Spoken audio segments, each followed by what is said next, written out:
In this video, we're going to look at how we use conditional formatting in Excel.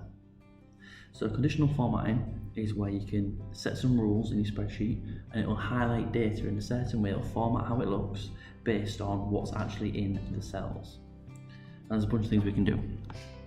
So for example, for this one, this is about a 200 meter race, I might want to highlight the fastest and slowest times. So I highlight the data I want to highlight.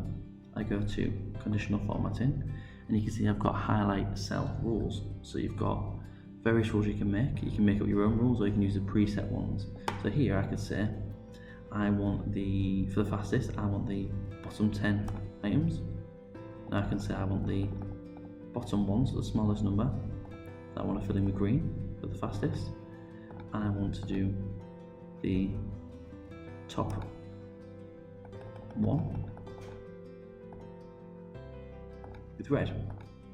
So now you can see that these ones here are highlighted because this is the slowest and these two are the fastest. I'll just change that one. So if you change the data, so I'll go 16.60, see that's no longer highlighted because now it's just this one that's the fastest. You can also do it with text, so it might be that I want to highlight a certain person. So I might want to highlight cell rules, text that contains, and I want everybody that contains an A or an E. And you can see it's changing on the left hand side. There's no T's, H's, K's, B's. So say I just want to find Barry, and I can choose a custom format.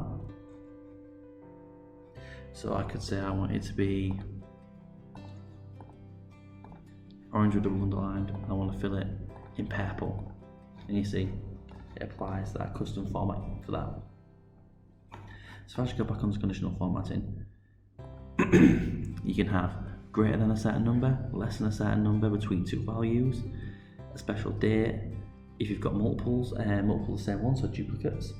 So if I've got two people at the same time, like in this one, I could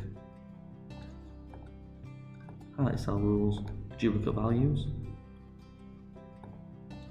So it highlights all the ones that are already in there. So I've got a couple of 16.8s, a couple of 16.4s, and so on. And I might highlight them yellow.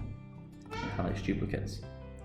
So it's quite a useful tool when you want to pick out certain data. If you've got a massive spreadsheet and you're trying to try to find a specific thing, or you want to find out the best, worst, or you're looking at scores and things, it's really useful just to apply some colours and then you can see that every time. So conditional formatting is really, really useful and it's a good one to know.